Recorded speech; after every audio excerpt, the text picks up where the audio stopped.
각각의 투자자들이 지금 어느 쪽에 지금 몰리고 있구나를 볼 수 있는 게 ETF 전 종목 시세라는 게 있어요. 네.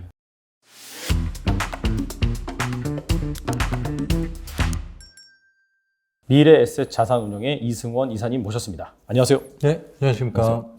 또 이사님 모시고 또 최근에 미래에셋 자산운용이 이 ETF 이쪽 시장에서 좀 강력하게 또 이렇게 신규 상품도 내놓고 그렇게 그렇습니다. 하는 걸로 알고 있는데 네. 또 이사님께서 최근에 또 책을 하나 내셨잖아요. ETF. 예. 네. 그래서 이제 이사님 이사님께 좋게도 ETF 본고자 미래에셋 네. 자산운용의 또 이사님께 한번 노하우를 여쭙고자 한번 모셨습니다. 네. 그래서 사실 그 ETF가 뭐 어떻게 보면 단순하게 그냥 뭐 섹터에 투자하는 ETF도 있고요. 네. 지수에 투자하는 ETF도 있고요. 그래서 그냥 어차피 그 기초 지수라고 하죠. 그걸 복제해서 투자하는데 그냥 투자하면 되는 거 아닌가? 그렇게 이제 대충 생각하시는 분들이 많이 계신 것 같아요. 네네. 근데 이제 ETF 매매할 때도 투자자가 좀 각별히 주의해야 되는 부분이 있다라는 것을 알고 있는데 대표적으로 무엇이 있을까요? 말씀하신 대로 예전에 이제 ETF가 이제 지수 또는 섹터였다가 최근에 2020년부터 시작을 했죠. 네네. DBIG부터 해서 21년 돼서는 이제 시메틱 테마형 ETF들이 최근 각광을 받고 있고요. 네. 말씀하신 질문 주신 사항은 이제 사실 매매를 하시잖아요. 이게 네네. ETF라고 하는 게 사실은 주식과 같은 거기 때문에 주식과 같이 상장은 되어 있는데 그게 이제 말씀하신 기초지수라는 인덱스로 만들어진 펀드입니다. 네네. 그래서 매매하시는 방법은 사실은 주식과 똑같이 이제 뭐 같은 이 가격에 내가 사야지 매수를 하시고 매도를 하시면 되는데 NAV, 나부라는 게 있습니다. 이게 왜냐면 이게 기초지수에 맞춰서 그거에 맞는 적정한 가격이냐라고 하는 게 이제 NAV라고 하고요. 그거를 실시간으로 내보내고 있는 거를 이제 INAV라고 표현을 하고 있는데 네. 이게 이제 괴리율이라고 합니다. 이게 네. 왜냐면 실제 뭐 15,000원이 적정 가치. 왜냐면 관련된 주식들에 이제 그걸 다시 나눠서 가격을 산정한 거기 때문에 네네. 가격이 적정 가치가 15,000원인데 가끔 보면은 이제 그게 거래가 네. 뭐 적정 가격 대비 싸게 거래하는 거는 사시는 분은 좋죠. 예. 근데 팔려고 했는데 적정 가격이 15,000원인데 14,000원에 지금 가격이 형성이 되어 있으면 사실은 손해를 괜히 보고 파시는 거예요. 시장을 정확하게 보셨는데 네. 매도하실 때 좀 그런 부분이 있기 때문에 통상 ETF 현재가라고 있습니다. 이따 뭐 제가 화면에서 뭐 설명을 좀 드리겠지만 현재가에서 LP들이 이제 보통 호가들이 있고 그 옆칸을 보시면은 LP들 유동성 공급자들이 그 적정 가격을 제시하기 위해서 되고 있습니다. 네.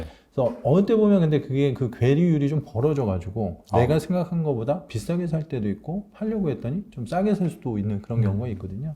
그래서 첫 번째는 내가 매도할 때는 1000주를 팔려고 하는데 걸려있는 건 500주밖에 예를 들어 없으면 500주의 적정 가격에 팔거나 사시고 500주는 좀 기다리시면 유동성 공급자들이 또 해당 가격으로 공급을 합니다. 왜냐하면 소진이 되면 가격 붙이게 되어 있거든요. 그래서 그런 부분들을 너무 이렇게 하시려고 하시지 않으면 되는 게 이제 매매할 때 주의하실 점이고, 두 번째는 이제 그런 것들이 시장가로 사시면 사실 되게 좀 의도치 않은 결과가 나올 때가 있습니다. 약간 LP, 즉 유동성 공급자들이 적정 가격을 제시하는 시간이 9시부터가 아닙니다. 몇 시부터 하죠? 네, 주식 시장은 9시부터 하는데 네. 사실 9시 정도 되면 거의 될 준비들을 하고 있는데 통상적으로는 9시 5분까지는 의무가 없어요. 그래서 그냥 두면 됩니다. 근데 저희가 보통 이게 장 시작할 때 오늘 시장이 좋을 것 같다 해서 막 이렇게 매수하려고 하시는 분들이 있기 때문에 제 생각에는 ETF는 주식과 다른 점만 제가 조금 말씀드리면 매수하실 때는 한 5분 정도 기다리셔야 적정 가격이 돌아옵니다. 그래서 물론 뭐 더 싸게 사시고 더 비싸게 파시면 뭐 그런 부분들이 있겠지만 더 비싸게 파셨다는 거는 비싸게 사신 분이 있다는 말씀이죠. 그렇죠. 예, 그렇기 때문에 결과적으로 그 9시에서 9시 5분 사실은 3시 20분부터 3시 반도 마찬가지. 예, 마찬가지예요. LP들이 될 의무가 사실 없거든요. 근데 그때는 사실 거래를 안 하세요. 거래를 잘 안 하시고 동시호가로 그냥 집어넣으시는 경우가 많은데, 근데 방금 말씀드린 것처럼 그 기간, 그 5분은 좀 기다리셔야 될 것 같고, 또 이제 팔려는 수량 대비 그게 잘 안 형성되어 있다면 분할 매도를 하시는 게 맞다, 이렇게 말씀을 드릴 수가 있을 것 같습니다. 그리고 한 가지 더가 최근에 이제 중국, 미국 막 이런 중국 시장, 특히 중국 쪽에 투자하시는 분들이 좀 많이 계세요. 이게 뭐 항생테크가 될 수도 있고, 뭐 최근에 가장 좋았던 거는 2차 전지죠. 전기차. 그렇죠. 이런 테마이기 때문에 차이나 전기차 같은 경우는 2조 이상 이제 사실은 작년부터 해가지고 올 초까지, 올해부터 해서 올해죠, 거의 작년 12월에 상장을 했는데 올해 2조 정도가 들어왔습니다. 그래서 단일 ETF 치고는 제일 빠르게 성장하고 있는 게 차이나 전기차인데 이것도 주의하셔야 될 게 하나 있습니다. 네네. 예, 중국 시장 같은 경우는 저희 나라랑 시장 개장 시간이 다르잖아요. 그렇죠. 예, 저희 나라 9시에 딱 개장을 해서 3시 반에 마감을 하는데 중국 시장은 사실 저희랑 시차가 1시간이 나죠. 그래서 1시간이 나고 9시 반에 개장을 합니다. 그래서 실제적으로 10시 반, 한국 시장으로는 10시 반이 되어야지 개장이 되는 거거든요. 그 중국 시간으로는 9시 반에 개장을 하는데 우리나라는 시차가 1시간이 좀 있다 보니까. 그렇죠. 그러니까 우리나라 시간으로 10시 반. 네, 그렇죠. 10시 반이 되어야 실제 중국 본토 시장에서 거래가 일어납니다. 그러면은 어제 종가, 어제 끝난 가격 대비 오늘 이제 실제 제대로 된 가격이 형성된 거는 10시 반부터인데 이제 저희는 9시부터 거래가 되지 않습니까? 그렇죠. 그래서 아까 말씀드린 NAB라고 제가 나부라고 표현했던 그 적정 가격에 아닌 가격에 사실 가능성이 높아요. 예를 들어서 어저께 시장이 좋았었으니까 조금 높게 형성이 되어 있거든요. 근데 아까 말씀드렸지만 LP들은 NAB에 맞춰서 가격을 대려고 노력을 한단 말이에요. 그렇게 되면 10시 반이 되는 순간 조금 높게 거래됐던 것들이 다시 내려올 수도 있고 뭐 낮게 거래되는 게 올라오는 경우는 많이 없더라고요. 그래서 좀 비싸게 사시는 경우가 있어서 중국 본토 연결된 것들이 뭐 차이나 전기차나 뭐 항생테크 이런 것들이 있는데 네네. 그런 것들 거래하실 때는 상당히 주의를 좀 깊게 가져가실 필요가 있다. 왜냐면 그리고 또 점심시간이 있습니다. 저희는 점심시간이 없잖아요. 그렇죠. 네, 그렇죠, 그렇죠. 저희는 점심시간은 있으나 매매를 할 수가 있습니다. 근데 중국 시장 같은 경우는 1시간 반 정도 이제 점심시간을 줘요. 근데 그 시간에 딱 휴장이 됩니다. 그 시간에 그래서 또 가격이 우리나라 시간으로 말씀드리겠죠. 제가 저희 나라라고 표현하면 절대 안 되는데 나중에 좀 해주시고 네. 우리나라 네네. 우리나라 같은 시간, 우리나라 시간으로 말씀드리면은 10시 반부터 12시 반까지만 딱 거래가 되는 거예요. 그리고 12시 반부터 2시까지는 점심시간입니다. 그래서 휴장이기 때문에 오전에 있었던 그게 가격이 멈춰지게 있게 돼요. 근데 아까 말씀드렸지만 유동성 공급자가 또 가격을 제시해야 되지 않습니까? 그렇죠. 제시를 하는 데에는 아까보다는 더 괴리율이 조금 더 벌릴 수밖에 없는 거예요. 물론 뭐 선물은 계속 움직이기 때문에 거기에 따른 가격을 대지만 다소 좀 벌어져 있을 수가 있기 때문에 점심시간에도 그 부분을 좀 주의하실 필요가 있다 이렇게 말씀드릴 수 있을 것 같아요. 제가 질문이 있어 보는데 유동성 공급자가 네. 일단은 그 점심 시간에도 일단 유동성 공급을 하긴 하는 거예요. 그러면? 하죠. 합니다. 근데 그 한인데 아까 말씀드렸듯이 12,500원에 오전장이 끝났잖아요. 그러면 이제 예를 들면은 12,600원과 400원에 이렇게 원래 걸려 있던 것이 물론 이제 선물이든 왜냐면 이제 공급하는 환경 자체가 조금 제한적이기 때문에 조금 더 괴리율이 좀 벌어질 수가 있습니다. 그래서 약간 좀 어떻게 보면 LP도 사실 손해를 보면 안 되기 때문에 그렇죠. 약간 보수적으로 그런 호가의 물량을 대놓는다 그렇게 이해할 수 있을까요? 그럼요. LP들이 사실은 뭐 기본 저와 같은 뭐 이런 투자자처럼 바이앤홀드해서 거기서 캐피탈 게인을 얻는 것이 아니고 네네. 그런 것을 대면서 다 해지를 해야 돼요. 그걸 그대로 가져갈 수는 없죠. 뭐 계속해서 돈을 벌면 좋지만 네네. 그런 어떤 유동성을 공급했다라고 해서 거기서 발생되는 손해를 그대로 안을 수도 없지 않습니까? 네네. 그래서 전부 해지를 하고 있기 때문에 반대 포지션을 삽니다. 예를 들어 국내 같은 경우에는 코스피 200이 호가되면서 선물 매도 같은 걸 통해서 반대 포지션을 잡고 있는 거죠. 그래서 포지션을 똑같이 잡고 있는 상황이기 때문에 그런 부분들이 있게 되는 겁니다. 네. 그리고 그 중국 증시 같은 경우에 우리나라 시각으로 10시 30분에 이제 개장을 하니까 예. 그 전에도 그럼 LP들이 물량을 대긴 되나요? 10시 30분에 전에. 네, 전에. 근데 상당히 마찬가지로. 똑같아요. 예. 보수적으로. 보수적으로. 그래서 어느 때는 호가창이 안 보일 때가 있어요. 아예 안 보일. 왜냐면 9시 5분이 지나서는 의무가 있기 때문에 되긴 되는데 이 시장이 개장이 안 됐기 때문에 이 호가를 뭐 예를 들어 차이나 전기차가 지금 2만 원 정도 하는데 2만 원 대비 바로 위에는 못 되는 거죠. 저 위에 이제 있고 밑에 있고 이 괴리율이죠. 아까 말씀드린 그 괴리율이 벌어질 수밖에 없는 상황이고 10시 반이 되면 근데 주식들이 다 움직이고 있기 때문에 그 괴리율이 좁혀져서 호가 사이에 매도와 매수 호가 사이가 유동성 공급자에 의해서 줄어드는 그런 현상이 나타나는 거라고 보시면 될 것 같아요.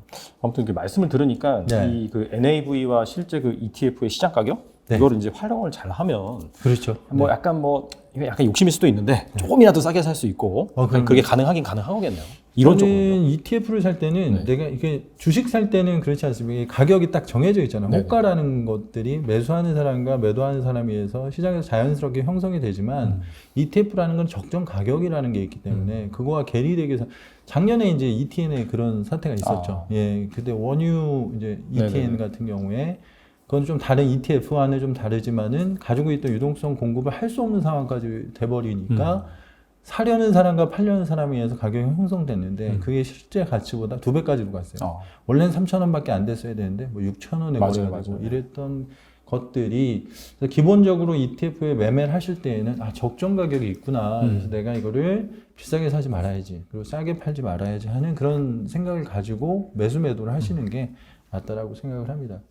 그리고 이제 뭐 매매를 계속 말씀드리면 NAV가 있다. 그리고 해외형, 특히 중국 시장은, 미국 시장은 아예 저희 잘 때니까는 상관이 없거든요. 그쵸. 저희가 거래하려고 하는 것들은 전날 거로 그냥 거래하고 이 오늘 밤에 미국 시장을 보고 이렇게 하면 되는데 반대로 중국 시장은 그런 어떤 겹치는 시장이랑 또 휴장일 이런 것들이 저희 우리나라와 좀 다르기 때문에 그 부분을 좀 조심하셔야 될 것 같고, 세 번째는 그런 것 같아요. 레버리지 인버스. 어저께 이제 사실 ETP 컨퍼런스라고 해서 한국거래소에서 컨퍼런스를 매년 개최를 하는데 ETP요? 예, ETP가 ETF랑 ETN을 얘기를 하는 겁니다. 그래서 통상, 합쳐서. 예, 합쳐서 네네네. ETP라고 얘기를 하는데 거기서도 뭐 거래소 이제 당연히 거래소와 금융위에서도 말씀하시는 것 중에 하나가 레버리지 인버스에 대한 얘기가 조금 있었습니다. 이게 이제 매수 매도할 때 일정 부분 조금 위험도가 있는 상품이죠. 위험도가 있는 상품이기 때문에 이게 방향을 맞춰서 정확히 거래하시면 되는데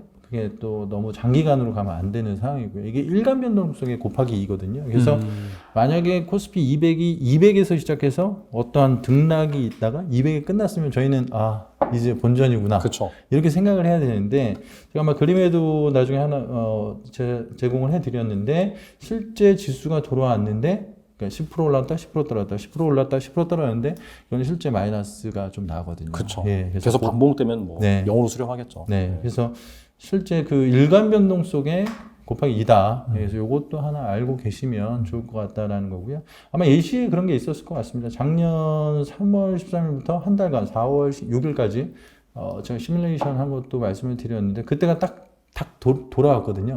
딱 시작해서 4월 6일 날 똑같은 지수로 돌아왔는데 네네네. 진짜 한 달이 채 되지 않았는데 마이너스 4.9% 정도 나오더라고요. 레버리지 같은 경우. 그래서 하지 말라고 제가 이렇게 말씀드리는 게 아니라 이런 사항을 알고 투자하시라는 거죠. 그래서 조금 레버리지나 인버스 투 X 곱하기가 들어가는 멀티플이 있는 것들은 다소 주의를 기울이시고 조금 장기 자산보다는 단기 자산이 맞다. 그리고 이게 본의 아니게 장기 자산이 되면 이게 또 보수가 계속 들어가 있습니다. 그쵸. 그래서 생각보다 물론 뭐 요즘 보수가 많이 낮춰지고 있습니다만 레버리지 인버스 투 X가 보수가 다른 거 대비 조금 더 높은 편이거든요. 근데 물론 요즘 뭐 다른 운용사들 뭐 미래에셋 포함해서 낮추고는 있는데 그러면 이왕 또 하면 또 지수 보수가 좀 낮은 거 이런 걸 매매하셔야 된다. 뭐 이렇게 정리할 수 있을 것 같습니다. 제가 이제 그 주의할 팁을 들어보니까 정말 꼭 알고 계셔야 되는 그런 부분인 것 같고. 네. 그리고 이제 가장 중요한 게 그리고 저희 대화 중에서 가장 큰 비중을 차지한 게 NAV인 것 같아요. NAV는 네. 이거를 그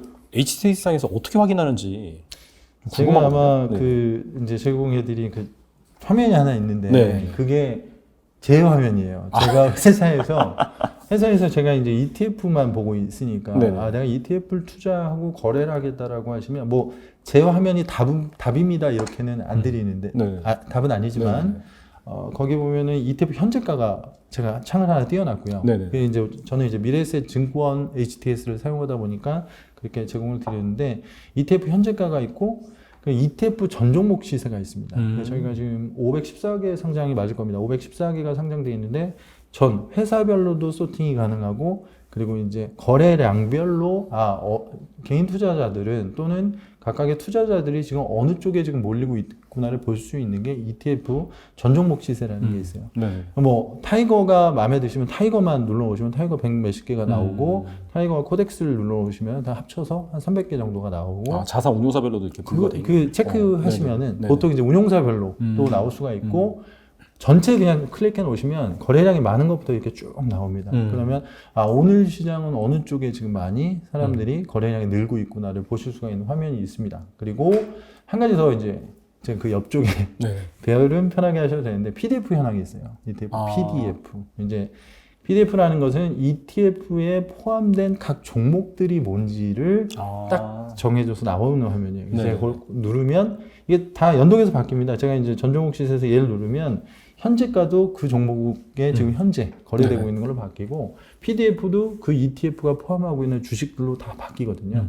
그래서 요 세 화면은 꼭 있으셔야 될 것 같고 그리고 저는 두 개가 더 있긴 해요. 두 네네. 개가 더 있는데 그게 하나는 선물 옵션 현재가 왜냐하면 이제 네네. 국내 주식인데 이게 분명히 지수가 이렇지 않은데 왜 호가가 이렇게 되지? 이건 제가 보는 거죠. 제가 네네네. 보는 건데 네. 가끔은 아까 말씀드렸지만 유동성 공급자들은 손해를 보면 안 되지 않습니까? 자기 북에 있는, 자기 그렇죠. 장부에 있는. 그러면 그거에 대해서 근데 선물 옵션을 아까 말씀드린 것처럼 그만큼의 코스피 200을 계속 제공하고 있으면서도 반대 포지션을 가지고 있어서 딱 제로로 만들어야 되거든요. 네네네. 뭐 어느 정도의 뭐 있겠지만 그러려면 가끔은 선물 가격이 뭐 하락을 한다거나 아니면 좀 상승을 하고 있으면 고가가 조금 다를 때가 있습니다. 그래서 그건 저는 이제 그걸 봐야 되니까 보는 네네. 화면이고요.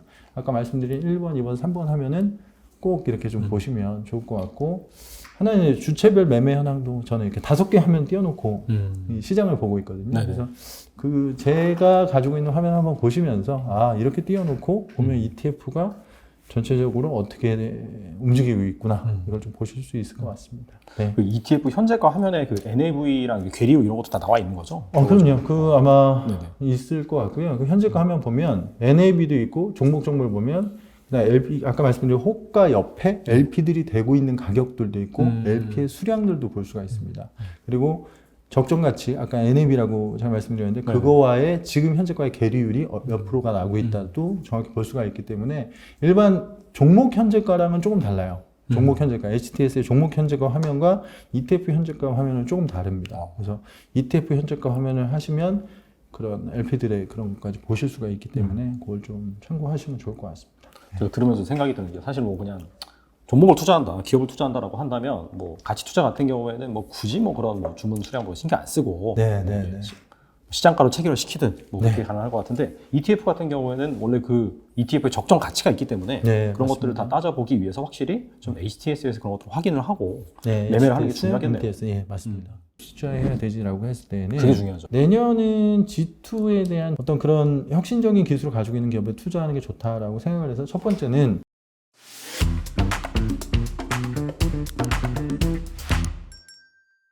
네, 그리고 그 약간 좀 이렇게 가슴 아픈 얘기긴 한데 최근에 한국 시장이 너무 안 좋아요. 네네네네. 안 좋아서 지금이라도 약간 좀 글로벌 주식을 좀 투자하고 싶은 그런 사람들이 많이 계신 것 같아요. 네. 근데 이제 사실 글로벌 주식이라고 한다면 가장 이제 심적으로 가까운 미국이라는 나라가 있고 그 다음에 또 거리적으로 가까운 중국이라는 나라도 있고 여러 가지 나라가 있는데 중요한 거는 이제 사실 남들이 다 아는 주식은 뭐 알긴 아는데 뭐 이런 것들을 만약에 투자를 한다라고 한다면 팔로우업도 해야 되잖아요. 언어의 장벽이 있고 그러다 보니까 뭐 섹터라든지 아니면은 뭐 지수에 뭔가 이렇게 ETF로 투자하는 게 어떻게 본다면 좀 마음 편하고 현명한 방법인 것 같은데 즉 이제 한국 주식뿐만 아니라 이제 막 글로벌 주식을 시작하시는 분들을 위해서 혹시 뭐 추천드릴 만한 그런 ETF가 있을까요? 네. 일단은 어떤 걸 지금 이제 개인들이 투자하고 있는지를 한번 살펴보면 이제 그 개인 매수했던 테이블은 제가 아까 서두에 이제 차이나 전기차부터 쭉 말씀을 드렸던 것 같고요. 제가 이제 보통 세이브로 예탁 결정해 보면 그러면 서학개미라고 표현하는 이제 해외에 직접 투자를 하시는 분들은 어떤 걸 투자하시냐고 한번 살펴봤습니다. 그것도 이제 제공해 드렸기 때문에 아마 나올 수도 있을 것 같은데 일단은 뭐 TQQQ죠. QQQ가 일단 나스닥 100인데 T는 트리플이니까는 이제 3배 추종하는 여기 좀 많았을 우리나라 사람 화끈해요. 네, 그쪽이 6,000원 이상 매수를 하셨고요. 네네. 그 다음은 스파이다, QQQ다 아니면 이제 VO다에서 이제 S&P 500이나 나스닥 100에 투자하시는 분들이 가장 많았어요.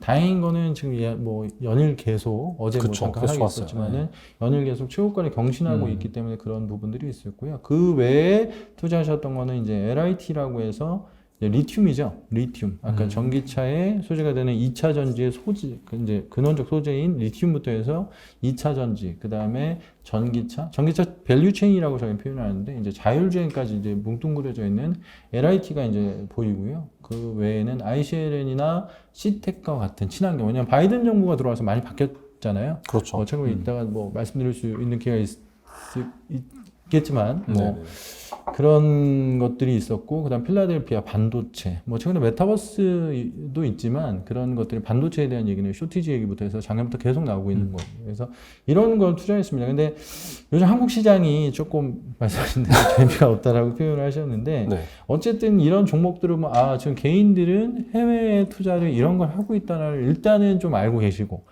이런 걸 투자하구나, 하고 있구나. 그리고 이제 아마도 뭐, 사회자경제에서도, 달란트에서도 이제 계속 소개를 해 주실 거고, 그렇죠. 이런 매수세가 있습니다. 이런 게 좋습니다. 워낙 말씀을 많이 잘 해 주시니까. 네네네. 그런 것들을 많이 보시다가, 근데 이제 제가 생각하는 건 그런 것 같아요. 지금부터는 뭘 투자해야 되지라고 했을 때는. 그게 중요하죠.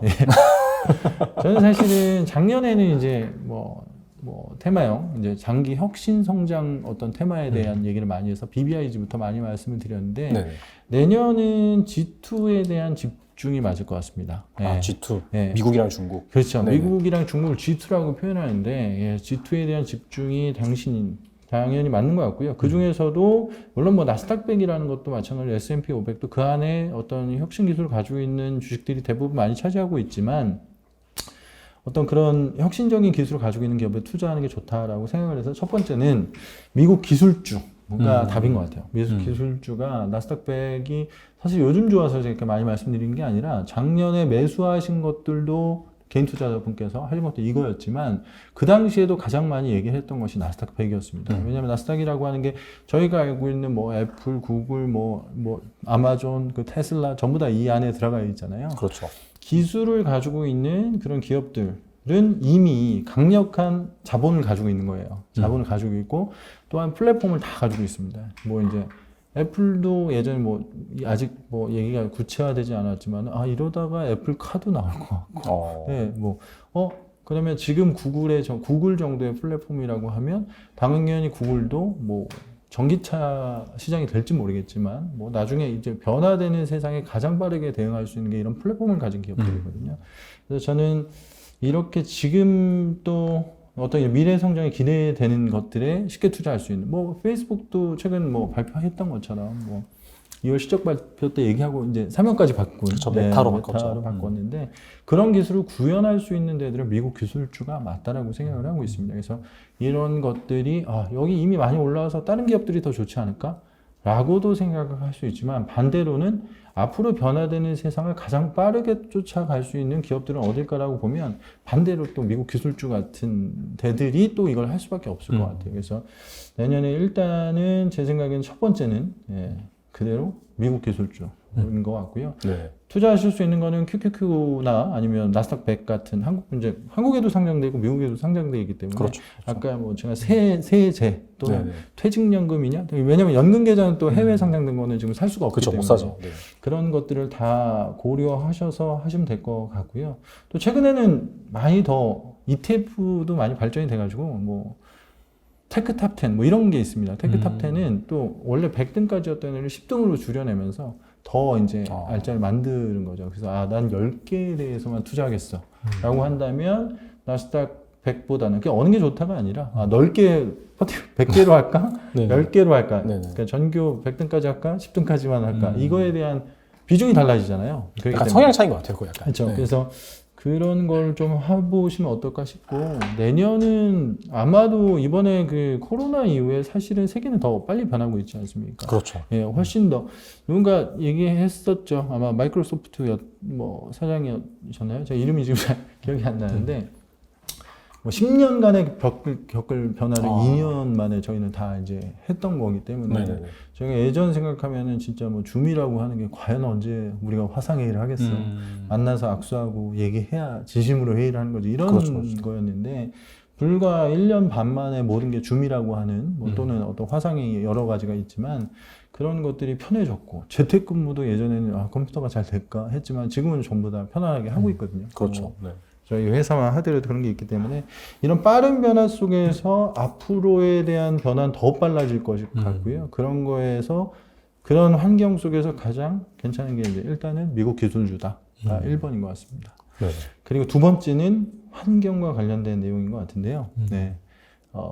전기차, 2차 전지에 대해서는 올해는 진짜 2차 전지 전기차 해였거든요. 엄청나게 올랐죠. 네, 엄청 올랐습니다. 근데 이게 올해 투자가 너무 좋았다라기보다 근데 사실은 이게 이제 시작이다라고 표현할 수도 있을 것 같아요. 예전에 스마트폰 이제 처음 나왔을 때도 뭐 생각했잖아요. 엄청났죠 그때. 누군가 저도 이렇게 폴더폰 쓰다가 아이폰 나왔다는데 2007년도였던 것 같은데 제 기억에는 네네네. 그래 살 사람만 사지 뭐 하고 그때 약간의 그 어떤 걸 뭐 얼리 어답터들은 먼저 사고 그러다가 보통 이걸 S커브라고 하는데 이런 것들에 대해서는 옛날에 냉장고 뭐 에어컨 이런 거는 S커브라는 게 뭐냐면 처음에 이렇게 얼리 어답터 혁신가들이 사다가 갑자기 많은 사람들이 사는 시기가 생깁니다. 그리고 이게 늦게 사는 사람들까지 다 산 다음에는 이게 트렌드가 된 거예요. 그러니까 지금은 이제 사실은 스마트폰은 트렌드가 된 거죠. 완전히 모든 사람들이 스마트폰.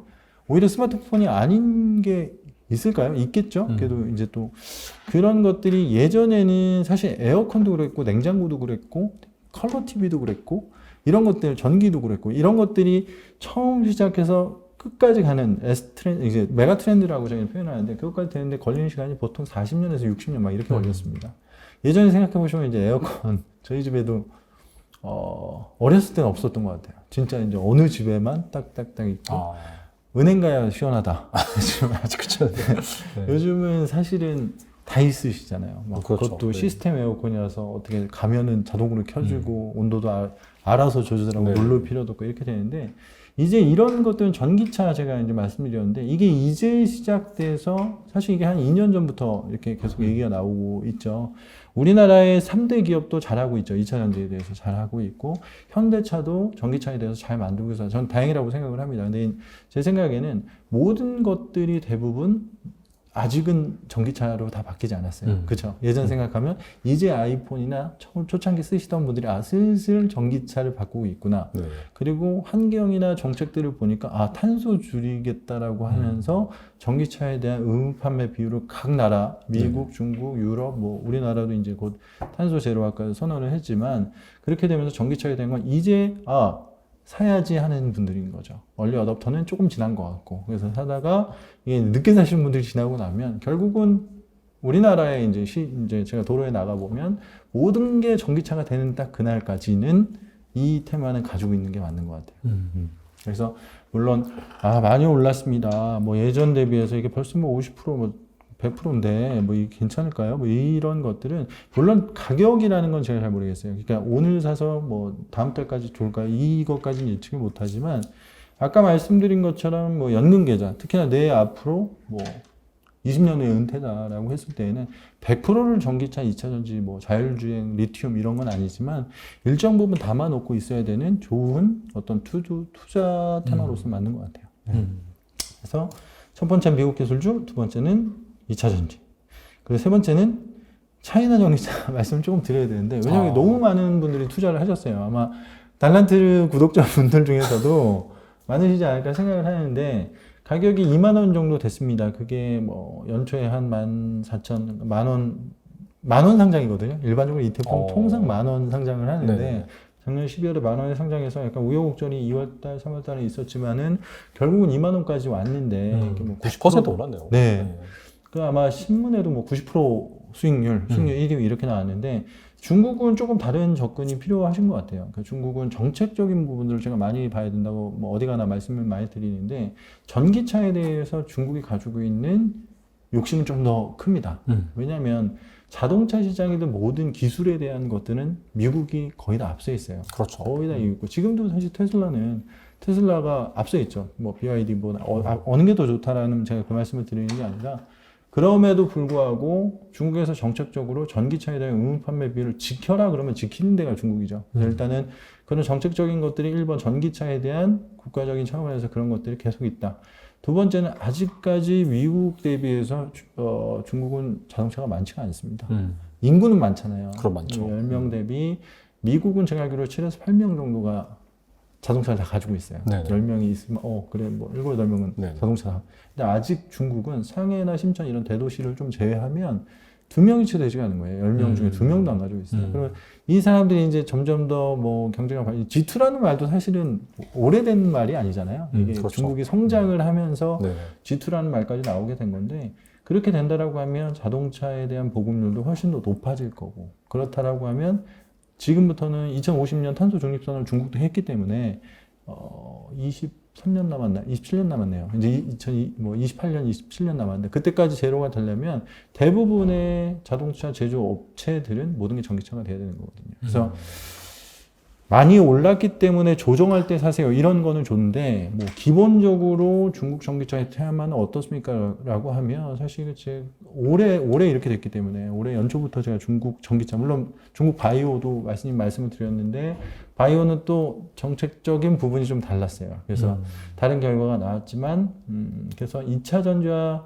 함께 중국을 투자한다라고 했을 때는 그래도 그런 정책적인 것들을 좀 쳐다보고 그리고 나서 투자는 맞다라고 해서 세 번째는 2차 전지에 주목하는 국가는 그래도 중국 쪽이 아닐까라고 생각을 하고요. 자율주행은 조금 더 다른 얘기가 될 것 같고요. 자율주행에 대한 기술은 아무래도 미국이 좀 더 있는 것 같고 그래서 그런 것들을 조금 고려하시면 어떨까 생각하고 있습니다. 네.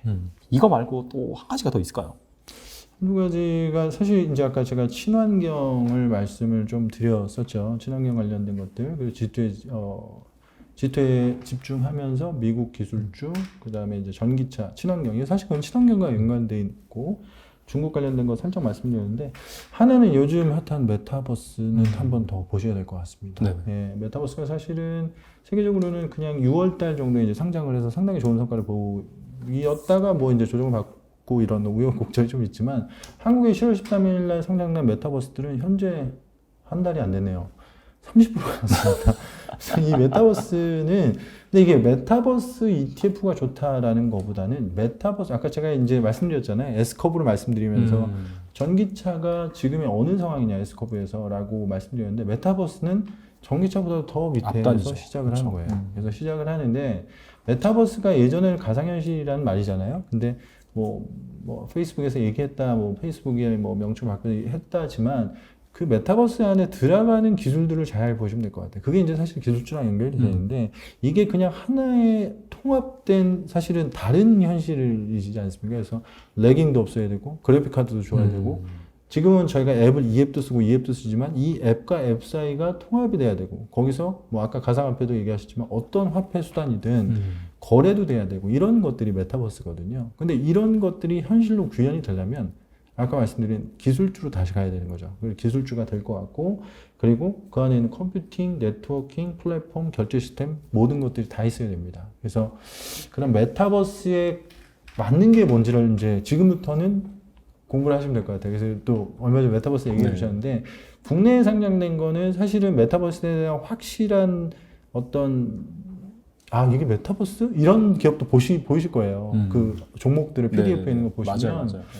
이게 메타버스로 맞나? 이게 인터넷이니까 되나? 게임이니까 여기 들어갔나? 이런 생각이 드실 거란 말입니다. 근데 제 생각에는 그거에 대한 종목들에 대한 어떤 여과 과정? 조금 이제 정리가 되는 시기가 2022년도에는 완전히 올 수 있지 않을까 이렇게 생각이 듭니다. 완전히 아니겠지만 조금 더 정화된 그리고 이 테마, 투자 테마는 메타버스라는 투자 테마는 이거다라고 하는 것들이 이제 오실 것 같고요. 그래서 10월에는 국내가 상장됐지만 12월에 뭐 저희 회사뿐만이 아니라 글로벌 메타버스가 또 상장이 예정되어 있습니다. 그래서 국내 기업만 이제 아까 한국 시장과 이제 또 해외 좀 나가서 보면 국내 메타버스가 있고 글로벌 메타버스가 있기 때문에 아마 글로벌 메타버스는 제 생각에는 기술주들이 많이 들어갈 겁니다. 그렇죠? 그래서 그런 것들 포함해서 메타버스라는 것도 생각보다 아까 제가 말씀드린 어떤 혁신 성장 테마의 S커브를 말씀드리면 이제 시작이기 때문에 그 정도 한 번 더 보셨으면 좋겠고요. 하나는 뭐 약간 인프라 이제 선진국들이 백신 접종률이 높아지고 저도 이제 거리두기가 좀 했지만 얼마 전에 뭐 바이든이 이제 1,400조였던 것 같은데 그런 인프라 법안도 통과시켰고 그래서 약간은 주식 시장에 대해서 조금 떨어져 있다라고 싶으시면 부동산 인프라 같은 것들에 대해서 배당 컨셉에 왜냐면 그 인프라나 이 리츠 같은 경우는 90%를 다 이제 수익자한테 배당하는 컨셉이지 않습니까? 그렇죠. 그래서 약간 뭐 테이퍼링 얘기도 나오고 금리 인상 나오고 뭐 이런 조정기에 나는 조금 더 보수적인 관점이 있겠다 그러면 뭐 부동산 인프라 정도 생각하고 있습니다. 뭐 그 정도가 아마 22년도 아닐까요? 예, 제 개인적인 생각들입니다. 네. 그럼 혹시 여기에 뭐 투자한 ETF는 혹시 뭐 없을까요? 메타버스는 말씀드린 것처럼 이제 나올 거고 아직 제대로 나온 건 없다. 그리고 제대로 나온 거니까 국내 우리 시장은 국내는 있는데, 있고, 예, 그쵸. 국내 해외는, 시장의 메타버스를 추려서 만든 건 있고, 네네네. 실제 근데 메타버스라는 거는 우리나라도 잘 할 거라 생각하지만 네네. 사실은 미국 시장이 더 크죠. 미국, 중국 같은 경우. 그렇죠. 그래서 그런 쪽에 투자하려고 하면 이제 글로벌 메타버스까지 좀 보셔야 될 것 같고요. 그리고 아까 부동산 인프라 같은 경우는 미국 리츠도 있고, 네. 예, 그리고 미국 리츠 ETF들도 많이 있고, 한국에는 부동산 인프라 고배당이라고 좀 돼 있는데 부동산 인프라에만 투자하는 리츠까지 투자하는 네네. 그런 ETF들이 있기 때문에 네네. 그런 ETF 그냥 부동산 인프라 이렇게 치시면 요즘은 딱 그 HTS 이런 다 좋아가지고 단어 포함되어 있는 게 다 나오더라고요. 그래서 이제 그렇게 좀 조회해서 15.4%가 다가 아닙니다. 많게는 뭐 30, 40% 이내로 이제 네네. 내야 되는 상황까지 오는데 피할 수 있는 방법이 첫 번째는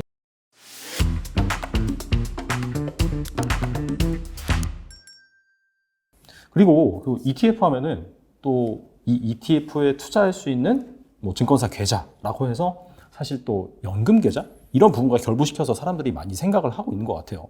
그게 2021년도 네. 아마 20년도부터 시작이 돼서요. 21년도 올해 가장 큰 변화가 연금이었던 것 같아요. 물론 그거를 어저께 제가 아까 ETP 컨퍼런스에서 금융위원장님 뭐 거래소장님 다 말씀을 주셨는데 네네. 그 사장님도 말씀을 주셨던 게 ETF에서 가장 큰 변화가 개인들이 많이 이제 투자를 하십니다. 예전에 이제 물론 주식도 요즘은 많이 하시죠. 해외에 있는 것도 많이 하시고 하는데 ETF 투자가 연초 이후로 10월 한 10개월 있죠. 2달 정도 남았는데 한 7.3조 늘었습니다. 개인 투자자만. 근데 그 7.3조 중에 연금이 차지하는 비중이 얼마가 있을까? 이게 일반 계좌가 있고 연금 계좌가 있잖아요. 네. 근데 연금 계좌가 차지하는 비중이 대략 40% 정도 됩니다. 많이 되네요. 예, 그 정도면. 왜냐하면 7.3조 늘었다고 말씀드렸지만은 작년 연말에 연금 계좌, 개인연금, 퇴직연금의 IRP 요 세 개를 이제 연금 계좌라고 표현드리는데 2.2조에서 9월달 9개월 만에 5.6조가 됐어요. 그러니까 4조, 3.4조. 3.4조가 늘었는데 아까 제가 7.3조라고 말씀드렸지만은 그럼 그 중에 한 40%가 연금, 개인연금 계좌와 그리고 퇴직연금 계좌에서 늘었다는 거잖아요. 네.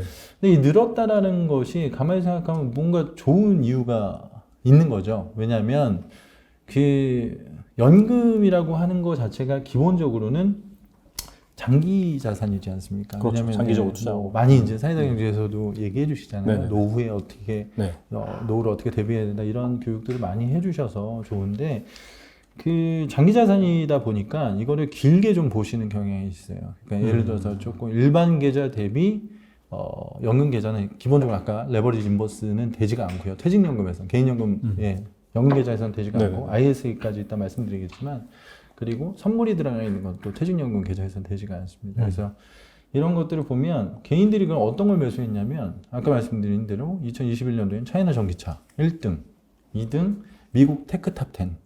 미국 테크탑 10이 원래 나스닥백이 투자를 제일 많이 하시거든요. 그렇죠. 지금 서학개미에서 대부분 이따가 말씀드리겠지만 제일 많이 투자하고 있는 것이 나스닥백이랑 그리고 S&P 500에 대한 ETF 투자가 제일 많으세요. 네네네. 거기에 뭐 다른 것들도 뭐 들어가 있지만 거기에 다른 게 들어가 있는 것들도 보면은 다 친환경, 전기차 뭐 아니면은 반도체 네네. 요 세 개 정도가 들어가 있거든요. 큰 카테고리로 네네. 보면. 그래서 한국 개인 투자자가 매수하는 데는 연금 계좌가 그만큼 플러스 그 장기 자산이라는 게 하나가 있고 두 번째는 퇴직금은 사실 뭐 저 같은 월급장이 같은 경우는 매달 들어오지 않습니까? 네네네. 매달 이렇게 매수를 하는 거죠, 제가.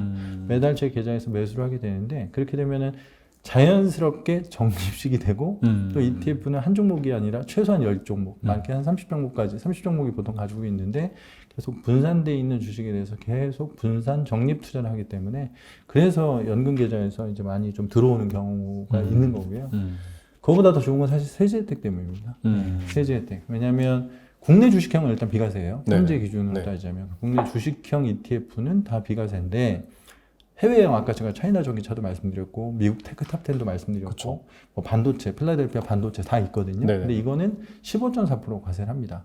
100만 원 벌면 15만 4천 원을 이제 세금으로 내야 되는 상황인데 연금 계좌에서 하면 이게 연금 수령을 하는 거잖아요. 그렇죠. 그래서 이거 과세 이연이 됩니다. 그래서 연금 소득세는 통상적으로 3.3에서 이제 소득에 따라 3.3에서 5.5%거든요. 네네. 그렇기 때문에 이게 나중에 찾는 자금이다라고 생각했다라고 하면은 세금에서도 분명히 이득이 있고 이게 1번이고 두 번째는 저희 이제 금융소득 종합과세가 있잖아요. 물론 2023년부터 과세 체계가 좀 바뀌긴 하지만 금융소득 종합과세 대상에서 제외가 되죠. 15.4%가 다가 아닙니다. 2천만 원이 넘어가면 내 소득과 함께 다시 계산해서 세금을 내야 되죠. 많게는 뭐 30, 40% 이내로 이제 내야 되는 상황까지 오는데 그런 걸 좀 피하기 위해서 최근 피할 수 있는 방법이 첫 번째는 연금 계좌나 뭐 일단 ISA 계좌에서 하는 방법이 있고요.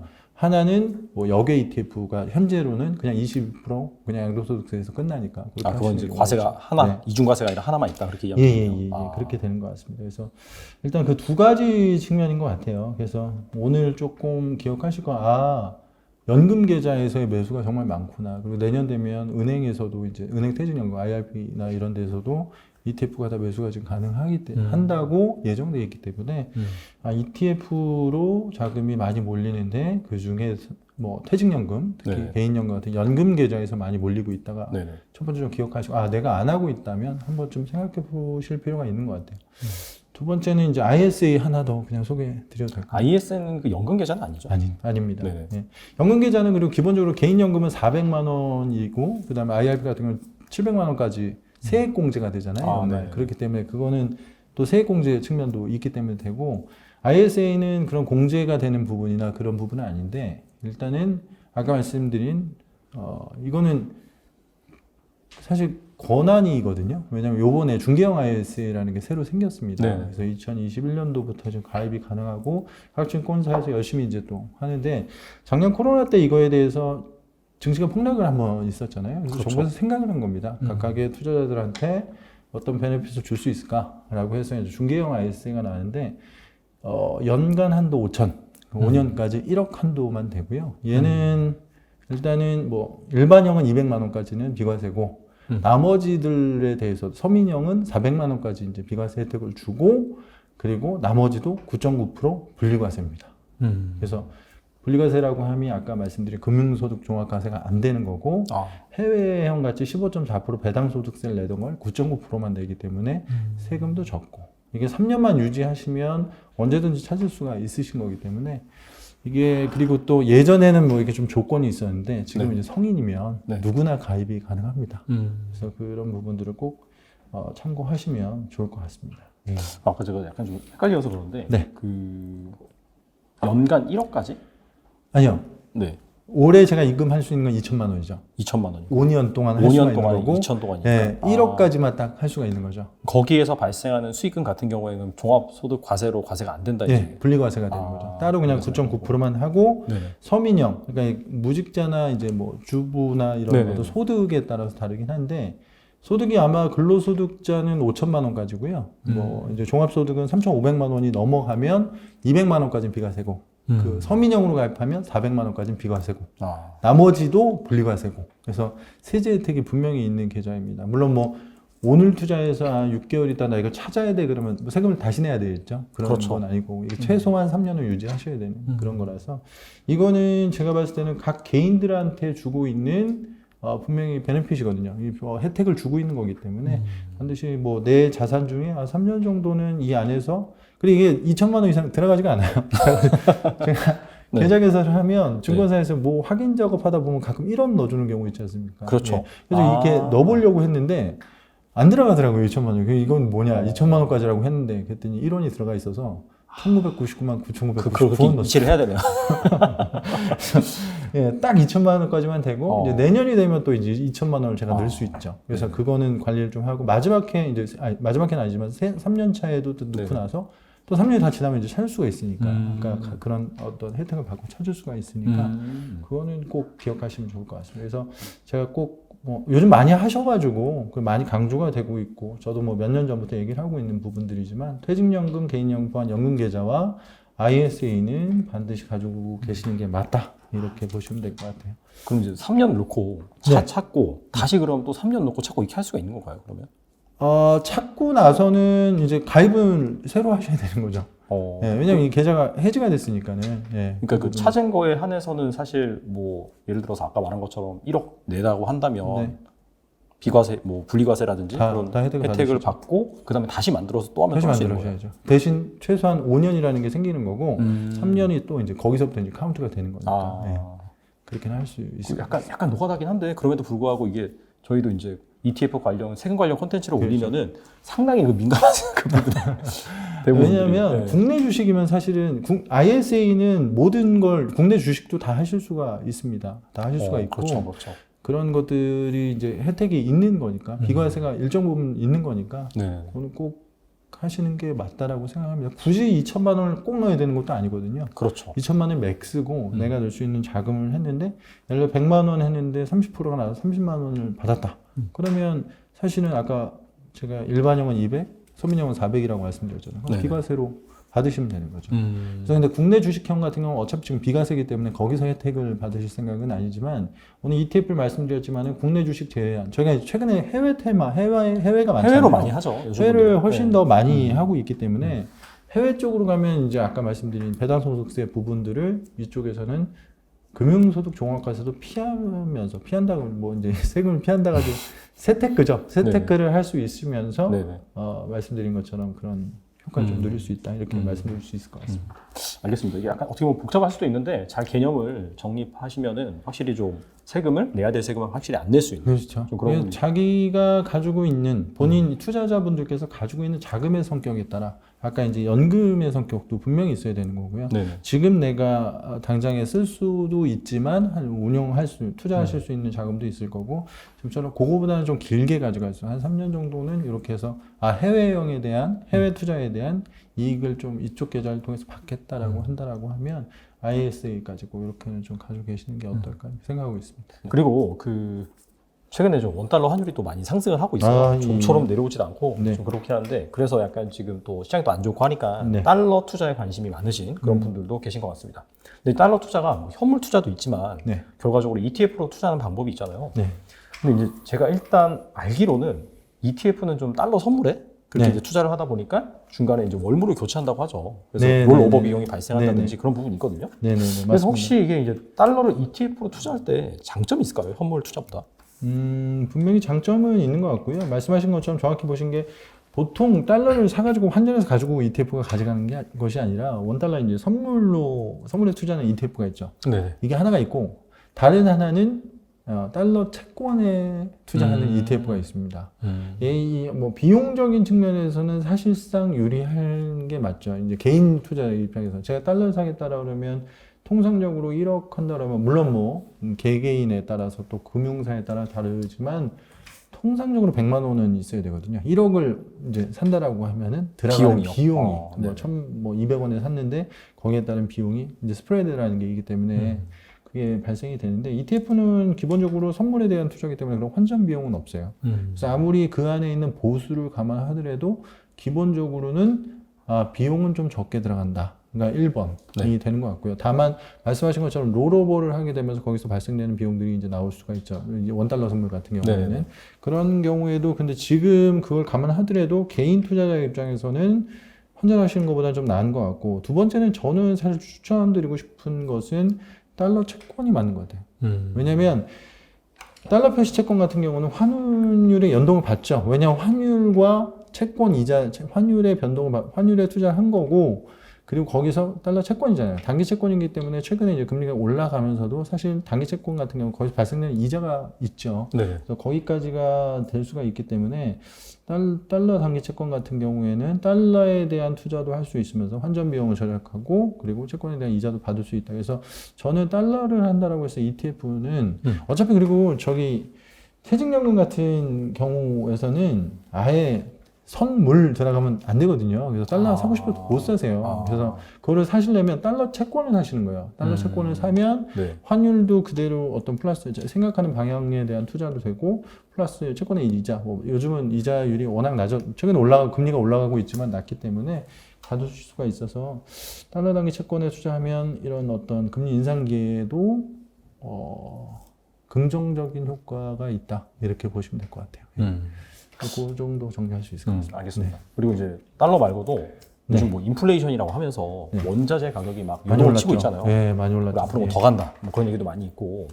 그래서 뭐 대표적으로 뭐 금, 은 그다음에 뭐 원유, 뭐 비철금속 등 여러 가지가 있는데 네. 이런 것들 이제 통틀어서 이제 뭐 원자재, 원자재라고 그렇게 이제, 표현합니다. 그렇게 네. 묶을 수 있을 것 같은데 이런 것들 투자할 때 주의할 점이 있을까요? 사실 이제 원자재, 뭐 커머더티, 뭐 이렇게 얘기하지 않습니까? 네. 그래서 이거에 대한 투자는 사실은 투자라고 하는 게 방향은 이제 투자자의 판단인 거죠. 아, 앞으로 지금 뭐 한 84불 정도까지 이제 올라왔는데 100불이 될 것 같다. 뭐 이제 WTI 기준으로 말씀드리면 그러면 사실 원유 투자를 해봐야지라고 하실 수도 있고 금 같은 경우도 지금 어디서 1,800 아마 저 20불 정도로 어제 보고 온 것 같은데 좀 올라왔어요. 구리도 있고 금도 있고 은도 있고 다 있습니다. 네. ETF에도 전부 다 있습니다. 네. 그래서 투자를 할 때는 실제 뭐 금을 꼭 사셔야 되는 게 아니라 금 ETF 사시면 되는데 또는 원유 ETF 최근 같은 경우는 원유가 제일 핫하죠. 핫하긴 한데 왜냐면 원유가 계속 상승하고 있기 때문에 근데 여기서 주의하셔야 될 거는 하나 있습니다. 네. 이게 현물을 사는 게 아니기 때문에 전부 선물이에요. 전부 원자재는 선물입니다. 근데 아까도 말씀을 주셨는데 선물은 만기가 있잖아요. 그래서 이게 보통은 만기가 되면 다음 월물로 교체를 하죠. 그쵸, 통상적으로. 그쵸. 그러니까 제가 지금 예를 들어서 12월물을 이제 원유를 가지고 있으면 이게 만기가 12월 뭐 20 며칠이 되겠죠. 그리고 그 전에 이게 바꿔줘야 됩니다. 이 바꿔줘야 되는 가격에 따라서 손해가 날 수 있는 상황도 조금 있습니다. 그러니까 손해라기보다는 거기에 따른 비용이 좀 들어가죠. 예를 들면 통상적으로 제가 지금 85불로 하면 제가 최근 원유에 대한 선물은 안 보고 있습니다. 작년에는 뭐 계속 보고 있었는데 예를 들어서 다음 월물은 뭐 87불 이렇게 돼 있는 거예요. 네네. 그러면 제가 이제 예를 들어서 85불짜리를 87불로 바꾸잖아요. 네. 손해는 없어요. 왜냐면 바꾸는 거는 손해 없는데 85불짜리를 팔고 87불에 샀으니까 한 계약 가지고 있던 게 한 계약이 안 되겠죠. 왜냐면 더 그렇죠. 비싼 가격이 됐으니까 그렇죠, 비싼 그렇죠. 가격. 한 네. 계약이 안 되고 뭐 0.9 몇 계약이 될 겁니다. 네. 그러면 그거만큼 87불 곱하기 얘와 85 곱하기 얘는 똑같아요. 근데 선물은 뭐냐면 만기가 있기 때문에 그때까지 아 그래 한 달을 더 지나가 보자 했는데 현물 가격이 있지 않습니까? 저희는 한 달 후에 87불이라는 가격을 예상하고 그렇게 형성되어 있는 걸로 교체해 놨는데 갔는데 현물이 점점 수렴하게 돼 있는 거거든요. 그건 미래 가치에 대한 그거를 이제 가지고 있는 거기 때문에 그게 컨텐고죠. 더 비싼 가격은 네. 다음 월물이. 근데 걔가 85불에 다시 이제 수렴을 하는 거죠. 왜냐면 원유 가격 현물 가격은 안 오르고 있으니까. 네네. 그러면 제가 1계약이었던 게 0.9로 줄었던 것이 다시 수렴이 85가 되니까 그만큼을 비용이라고 보통 표현을 해요. 그걸 롤오버 비용이라고 표현하는데 정확히 보면 비용이 아니고 원월물 컨텐고 상황에 대해서 그거에 대한 미래 가치에 대해서 그걸로 바꿨는데 그게 현물 가격으로 수렴하면서 계약수가 줄어든 이런 형태 상황이 이제 있는데 커머더티 원자재라고 하는 금, 은, 원유 모든 것들은 다 이렇게 거래가 됩니다. 그래서 작년이 문제였죠. 작년 코로나가 터지고 원유 선물 기억하시죠? 원유 선물 그냥, 어느 때 네. 마이너스까지 마이너스 나오는 갔죠. 경우가 나왔어요. 저희 이거는 기름 가져가라는 얘기냐 뭐 이런 얘기까지 뭐 나왔었는데 보관 비용이 더 든다. 네. 그런 얘기도 있었어. 돈을 받고 기름도 가져가나? 뭐 이런 뭐 농담으로 누가 이렇게 얘기를 네네네. 했었어요. 그게 만기 하루 전인가 이틀 전에 그 일이 일어났었죠. 그때는 정말 조금 과감하신 분들은 그때 투자를 하셔서 많이 버셨죠. 왜냐하면 그 당시가 30불 정도까지 내려갔었으니까 20불 때까지 또 마이너스가 내려갔다는 얘기니까 네네. 지금 84불이. 네. 근데 지금 생각해 보면 그때는 그러면 컨텐고가 되게 지금 사실 금은 괜찮아요. 왜냐하면 지금 월물과 다음 월물 사이에 그 발생되는 그게 상당히 작습니다. 그래서 큰 차이 없이 그런 어떤 월물 사이에 그게 있었는데 그때는 이번 월물과 다음 월물이 더 싼 것도 있고 뭐 다음 월물이 뭐 10불이 비싸 있고 이런 상황에 대해서 변동성이 엄청 커졌었거든요. 그래서 그런 부분들은 반드시 좀 주의를 해 주시는 게 맞다. 아마 그래서 제가 간단하게 그런 월물에 따른 매도에 따른 수익이 어떻게 되는지 표로 좀 드린 적이 있었는데 표로 제공해 드렸는데 그 부분도 한번 나중에 참고하시면서 보시면 원자재에 있어서는 이 부분은 주의해야 되는구나 이렇게 보시면 될 것 같습니다. 단순히 뭐 특정 원자재가 오른다라고 해서 덥석 투자하는 것보다는 방금 이렇게 말씀드린 그런 로직을 이해되실 때까지 보셔야 돼요. 그래서 그렇죠. 완벽히 이해하신 다음에 네, 안 네. 그러면은 왜 현물은 오르는데 ETF는 안 오르지? 이런 상황이 될 기름값은 수가 계속 있거든요. 오르는데 왜 그러지? 뭐 이렇게 그쵸. 하실 수가 있어요. 금값도 계속 오르는데 이만큼 안 오르는데 이렇게 될 수가 있기 때문에 선물 관련된 거는 반드시 롤오버라는 게 무엇이구나 뭐 쉽게 좀 전 말씀드리려고 노력을 드렸습니다만 용어 자체가 조금 막뭐 그렇죠. 뭐 친화적인 용어는 네, 아니에요. 친근한 용어는 아니다 아니에요. 보니까 좀 그렇긴 한데 네네. 이런 것들도 좀 잘 설명이 좀 되려고 제가 그래서 이제 책에도 그런 내용들을 네. 좀 많이 썼거든요. 그래서 그런 것들 좀 참고하시면 되게 좋을 것 같습니다. 원자재는 선물 롤오버를 좀 주의하시면 된다 이렇게 말씀드리고 싶습니다. 알겠습니다. 아무튼 그 주의할 점 잘 참고하셔서 투자를 하시기 바라고요. 네. 오늘 이승원 이사님 모시고 그 ETF에 관한 다양한 얘기 나눠봤는데 사실 ETF 그냥 대충 투자하면 되는 거 아니야? 그렇게 생각하시는 분이 많겠지만은 그럼에도 불구하고 저희가 서두에 다뤘던 뭐 NAV라든지 그 다음에 또 HTS를 어떻게 구체적으로 활용하는지 그 내용부터 뭐 원자재 그리고 또 유망 그런 섹터가 어디고 어느 ETF가 또 있는지 그런 부분에 대해서 또 오밀조밀 따져보면 분명히 잘 아시는 분들이라고 하더라도 또 자기 그 지식의 빈틈을 채울 수 네. 있는 좋은 시간이었다고 생각합니다.